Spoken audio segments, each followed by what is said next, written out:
Hey there, vinyl community. I have this interesting topic for a video that I've been kind of bouncing around in my head for a while. And that is, I wanted to first of all, I wanted to do a heavy metal themed record video for a while. A little out of left field for my channel, but not really out of left field if you know my musical taste. Because in many ways, a big part of my musical journey involved various types of heavy metal. Records that I don't always show on this channel, but I figured I would dramatically change that because this is a big part of the music I grew up with, the music I enjoy. And in some ways, it was a part of my musical journey as a musician, as a classical musician even. And you know, it's interesting, if you are a classical music enthusiast or a classical musician, you maybe are not necessarily a fan of heavy metal, especially modern heavy metal. But on the reverse, if you are someone who is a heavy metal fan or potentially a musician, a heavy metal musician, talking specifically about modern death metal, modern black metal, things of that nature, chances are you're probably actually a classical music fan, at least to some extent. There is, I think, a significant crossover in musical compositional styles and ideas about songwriting, ideas about musical composition that I think that exist between the world of heavy metal and between the world of classical music. And I wanted to show some albums that detailed my path on this journey and my interest in heavy metal and how that kind of paralleled with my journey being educated growing up as someone who takes an interest in and plays classical music. So without further ado, I hope you enjoy this weird kind of trip down this musical rabbit hole.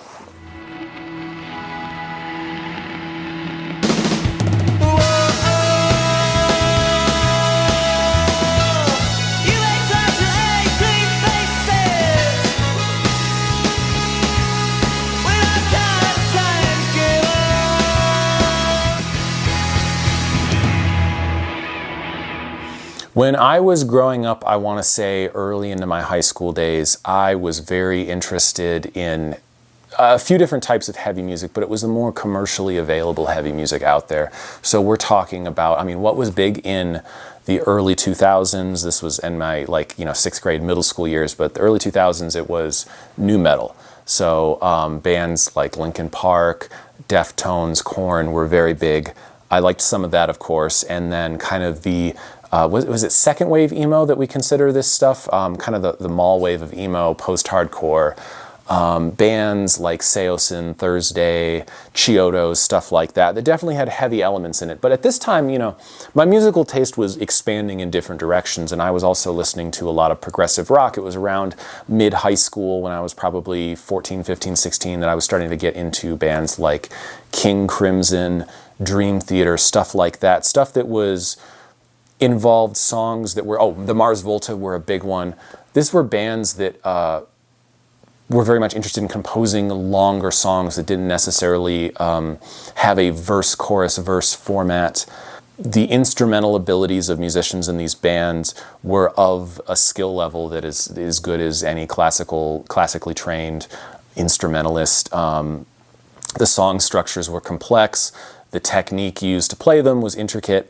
And it was through the fusion of kind of listening to these like classic progressive rock bands or even the more modern progressive rock bands like the Mars Volta, and also listening to post-hardcore, that I started to get into what I would say modern progressive metal. And one of the first bands that really scratched that itch for me was a Canadian band called Protest the Hero. And this is a reissue of their debut album, Kezia, that came out in, when did this come out, 2005? Very bold statement to have your debut album be a concept album. And the concept behind this album is there is this young girl named Kezia who is accused of heresy, accused of witchcraft.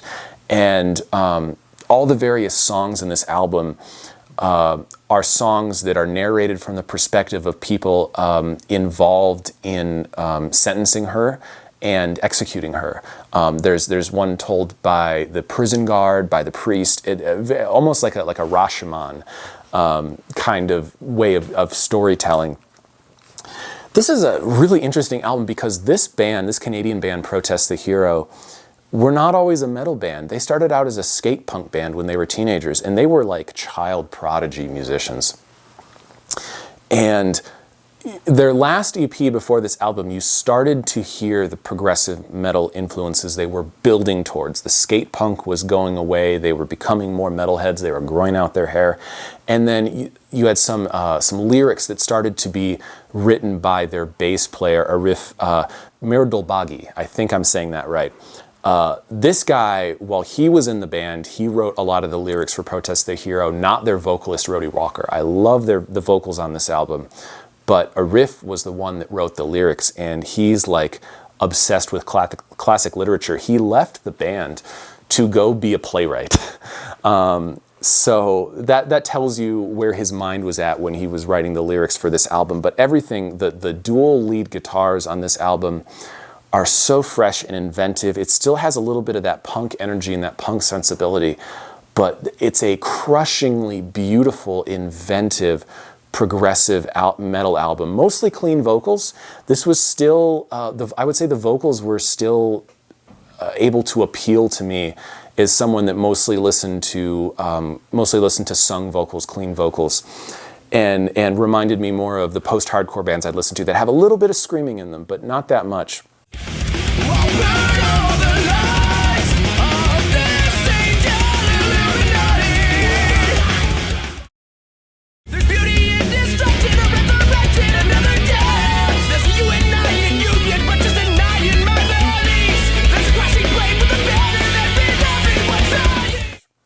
This was a stepping stone for me. I think I discovered this album when I was like 15, 16, and this sent me down of like, I want to hear what else is out there like this album, and I'll show you some of that other stuff that I found. So my entry into heavier and heavier music was definitely by way of, technical progressive metal bands. And another one of those bands in that vein is a band called The Human Abstract from Los Angeles.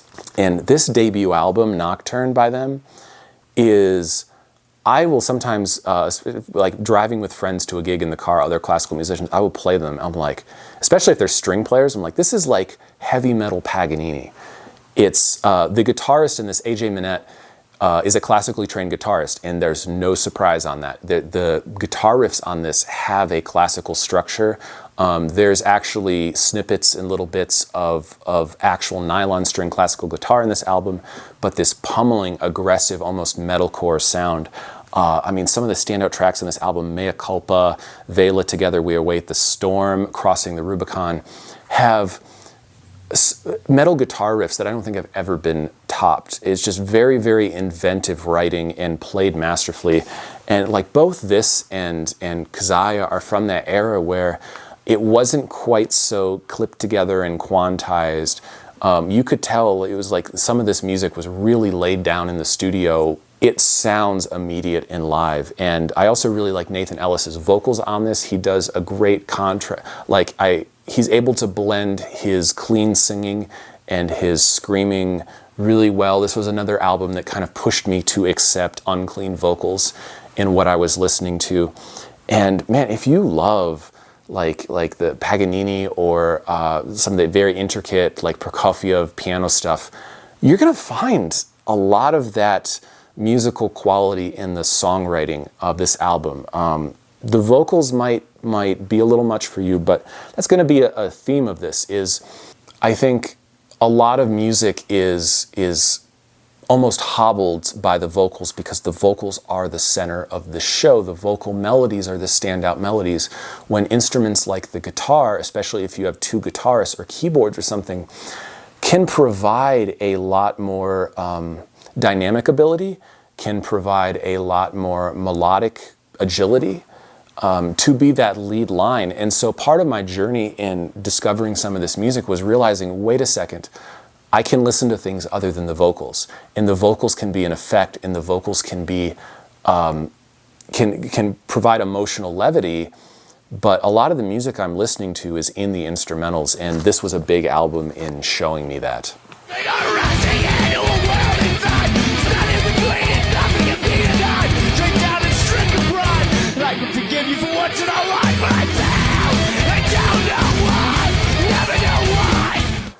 The summer before my senior year of high school, when I was 16, I think I turned 17 that summer, I went as a student to Interlochen Arts Camp as a young oboist to go study with Dan Stolper. And that was like, I think it was like 8 weeks, 7, 8 weeks, the longest I had ever been away from home. And it was a big learning experience for me in a lot of ways, and in a lot of ways I credit the musician I am today with having gone that summer and studied at Interlochen up in northern Michigan.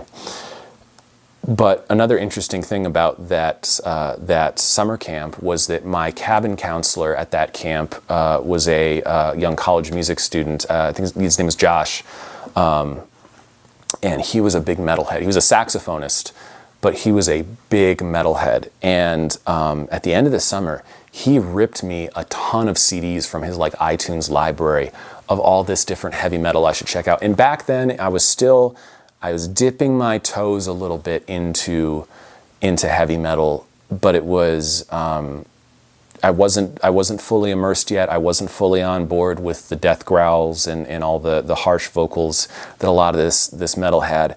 But he showed me some stuff that really stuck with me. I mean, he was like the first person to show me Dimmu Borgir. He showed me Black Dahlia Murder. Cynic, I think I first heard from his music collection. One of the albums from that stack of CDs that he ripped for me that I ended up ripping to my iPod and just listening to on repeat my senior year of high school after I got back from Interlochen was this album, Colors, by Between the Buried and Me. To me, this album is the spiritual successor to Dream Theater, to Racer X, to all of that inventive progressive rock music from the 80s and 90s, shown through the lens of a modern progressive death metal band. Now, it's really interesting because Between the Buried and Me didn't start as a death metal band. They actually started more as a metalcore band. They're from South Carolina. And their first couple albums I would describe as progressive metalcore, and then they just amped up the progressive aspect of it to when you get this album that presents so many different musical ideas. The guitar work on this is virtuosic and inventive, in a different way than the Human Abstract. The Human Abstract is classically virtuosic. This is virtuosic like one of those once-in-a-lifetime jazz musicians. Paul Wagoner is the lead guitarist on this album. It's so unexpected, and the vocals are almost completely growls on this album.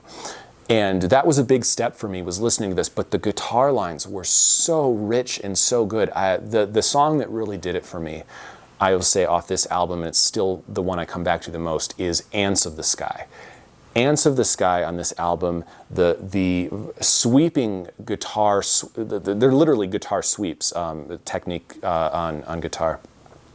In the opening of that song, just blew my mind at like 17 years old.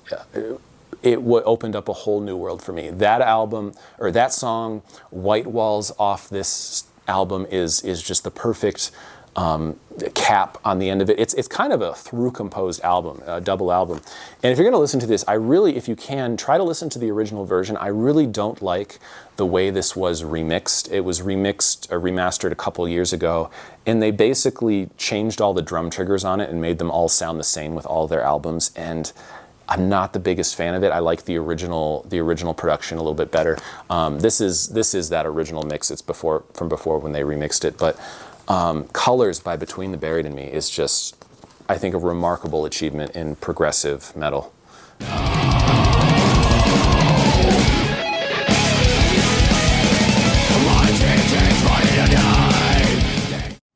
Another band that was really important to me around this time was a band that I was listening to from Japan called Dern Grey. And Dern Grey, they've gone through a number of different stylistic phases in their career. They started in the late 90s in Japan as kind of from the like pop rock goth movement, Visual K, whole nother video, whole nother topic. But in the early mid 2000s, they were making new metal. The big album that first made me aware of them was this album they released in the US with US distribution in, I think, 2004, 2005, called Withering to Death. And that was a big new metal statement piece. I think still that's one of the most interesting nu metal albums from that era out there. I think it definitely rivals some of the interesting stuff Deftones were doing, and other like really big bands that were still composing in that style seriously. But towards the end of the 2000s, they started to shift their sound to something heavier and darker, and they were taking a lot more progressive metal influences, death metal influences, extreme metal influences. They were a little bit all over the place. They released this amazing album in 2008 called Ouroboros, and that was the start of like their real serious metal era. But it was actually the album they released in 2011 that I wanted to show today, because this is the album that I think, as I've grown older, has really made a big impact on me, and it's the one I find myself going back to more and more. It's their 2011 album, Dum Spiro Spero, and this is probably the darkest album this band has ever recorded. They were in pre-production for this album when the 2011 earthquake hit in Japan, and Fukushima, and all of the insanity that came after that, and that was... They ended up tracking this album with all that going on, and the sounds on this are darker. The guitarists are using bigger guitars, like 7-string, 8-string guitars on this album. The bass player Toshiya is using like either 5-string basses or 6-string basses, really deep instruments to get that grunge, to get that doom metal sound that they were injecting into this. But there's so much variety and color and nuance. I love the opening track on this, The Blossoming Beelzebub, because this album can be a little bit relentless, but this song is just like this 9-minute slow burner of a track, with the vocals starting almost... The singer Kyo starts in this head voice in the beginning of the track, and his vocals get deeper and more sinister and harsher at the end, and it's almost like the listener is like descending into hell. And you go to the next song right after that, it cuts directly into Different Sense, the next track on this album, and it's like, oh, now we're arrived, now we're in the shit. This was definitely another one where it's just like a band I already liked was really moving into a serious metal direction. Incorporating extreme metal, incorporating death metal, incorporating doom metal into their sound. And it made me interested in those other genres and wanting to go listen to other bands that were doing stuff like this. So huge credit to this album, and definitely one to check out. The vocalist, I can't say enough things about the vocalist of this band, especially in this era of the band, because I compare him a lot to Mike Patton from Faith No More. He had his incredible vocal range where he can sing the super high tenor stuff in either full voice. He can flip into head voice super easy, but he had this huge color palette of growls and screams and shrieks he uses on this album. So there's really a huge amount of variety on this for pretty much anyone that likes any type of heavy music with either clean or unclean vocals. So highly recommended.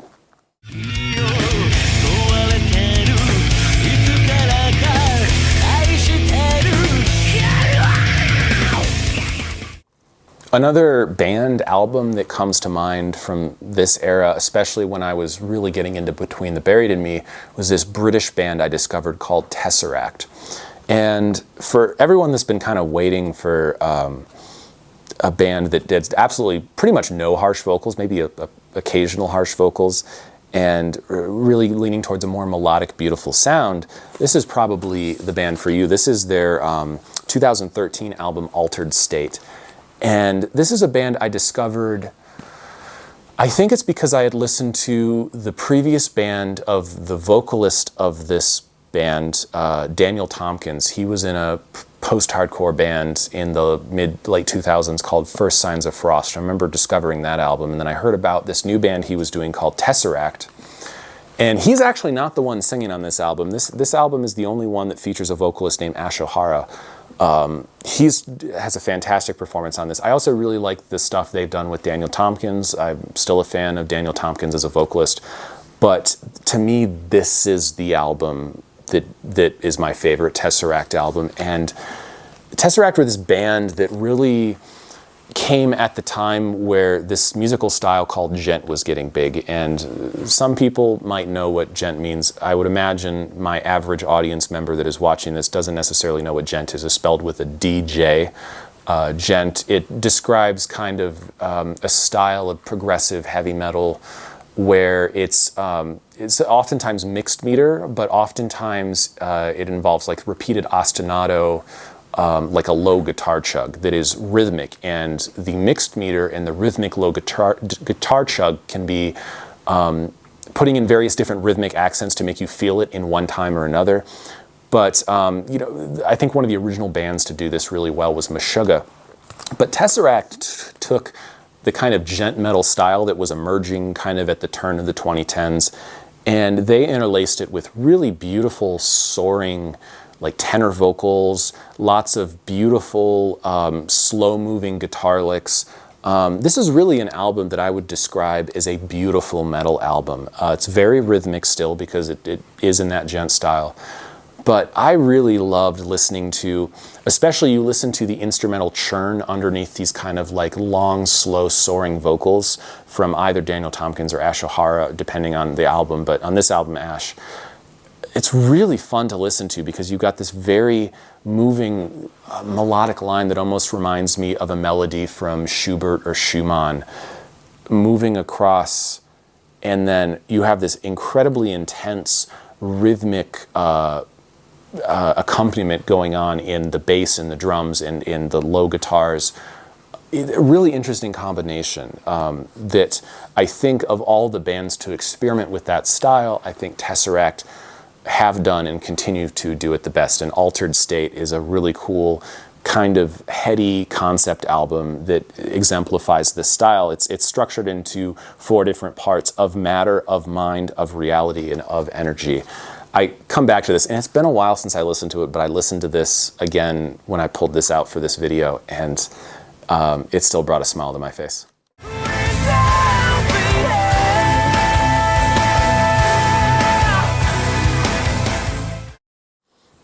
This is another album that my cabin counselor at Interlochen turned me on to. This is Traced in Air by Cynic. This is the second Cynic album, but it's very interesting because their first album came out in 1993. They're a band from Florida. And it wasn't until like 2008 when they released Traced in Air, their follow-up. It was very long awaited because Cynic were like a very influential band in like the progressive metal space, I would say. There's so many things I really love about this album.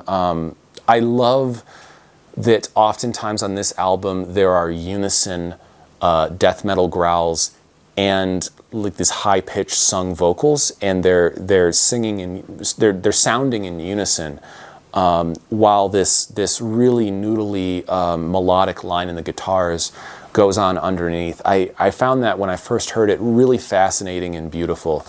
Almost like this kind of off-kilter duet. So many things in this album, the sweeping song structures.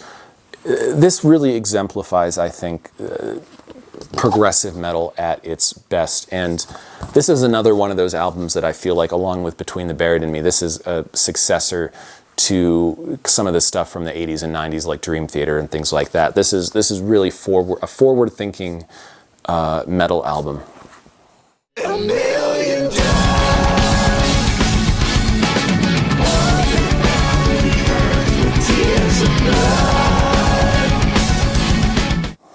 I'm going to be honest, I don't remember how I first discovered this next band that I'm about to show. But honestly, the memory that I have in my head is I was going to see a lot of live music at the time, and a lot of these hardcore bands, not metal bands, like hardcore punk bands. Well, I'm trying to remember who was, but I would see a lot of T-shirts of this band, and the band I'm talking about is Neurosis. In fact, I would always remember they'd have that iconic T-shirt from their probably big album from the 90s, Souls at Zero. But that's not the album I grabbed for this. I grabbed their 2001 album, A Sun That Never Sets. This is part of a reissue. This record is a reissue series that Relapse Records put out. I picked this because Neurosis, if you've never listened to Neurosis, of all the bands and albums that I've grabbed for this video, Neurosis are more of a sludge metal band, more of a doom metal band. They come a little bit from the thrash world, but in the 90s they really started slowing down their sound. And the vocals are very grainy and textured and harsh. The tempos are often very, very slow and heavy. There's a lot of impact and weight to the sound of Neurosis. But I picked this album because through all that heaviness, through all that, the really strained, gravelly vocals, the crushing guitar licks, the really slow and heavy rhythm section of this band, it opens up into some really beautiful moments. One of the lead singles on this album, From the Hill, is crushing, but it's also gorgeous. And then the one that caught me, I at one point had like ripped all their albums onto the iPod Classic that I was still using is my car media player. And at one point I heard this song off this album. It was Crawl Back In. And what really struck me in this album is towards I would say the 2/3 mark of the song, there's an oboe solo. Well, not really an oboe solo because it's a MIDI oboe solo. I guess they used MIDI for this, but it's really beautiful. It's this open moment in the song, and just this oboe sound appears and has this nice serene moment. It's like 20 seconds long.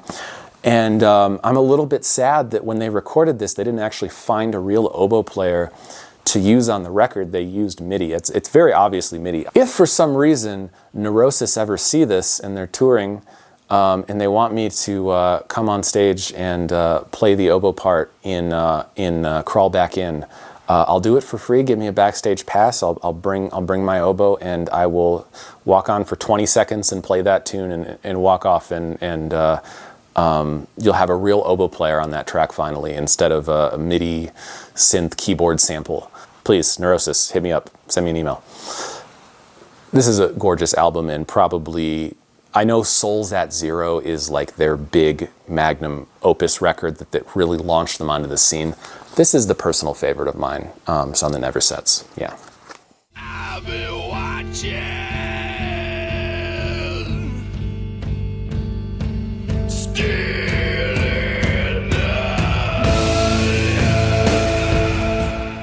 This next band, this album I'm going to show, is one that I'm a little bit embarrassed because I was a little late to the party on getting into them and appreciating them. But I remember getting into this band, which is Opeth, probably at some point in my undergrad when I was getting more and more into like more classic progressive metal. It wasn't just the stuff that was coming out now, it was stuff that I was interested in from before. And the album I picked to show in this that I think is the most dynamic, colorful, and inventive album of their career is 2001's Blackwater Park. Now, Opeth are a Swedish, traditionally a progressive death metal band, but this was really the album that they opened up, and there's nuanced sections in this, there's more acoustic sections in this, there's more clean vocals by Mikael Åkerfeldt. And what's interesting to me on this is a lot of traditional death metal guitar work is very, it comes from the world of like earlier death metal, like bands like Death, or bands from the 80s that were more thrash influenced, really fast and frantic and tight guitar work. The guitar work from Mikael on this album is almost more 70s inspired. There's more open playing, there's more kind of jazzy guitar solos on this. It's a style of writing and guitar playing that in many ways it reminds me of like almost blues-based guitar work that we're used to, like people on like Gibson Les Pauls playing in the 1970s. Blue Oyster Cult. There's moments on this record that remind me of Blue Oyster Cult. I think that's so cool, but the sound is still is modern. The sound has brutality to it, especially in the moments with the harsh vocals. Opeth after this went in definitely a more progressive and soft direction. The Opeth before this was a more traditional death metal band, and I feel like this is the perfect medium in their catalog. It's the one when I want to listen to an Opeth record, Blackwater Park is what I throw on.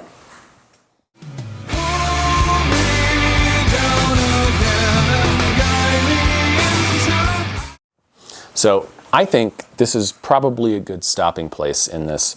We went through a lot of progressive albums that really appealed to me as someone that was listening to, symphonies and tone poems at the time when I was growing up. I was learning the stuff from Strauss, from Rimsky-Korsakov, from, Liszt and Wagner, and a lot of the compositional style from some of the stuff. Like you take like Opeth, for instance, with these long, like 11-minute songs that like take you through all these twists and turns, these huge moments and these more intimate moments.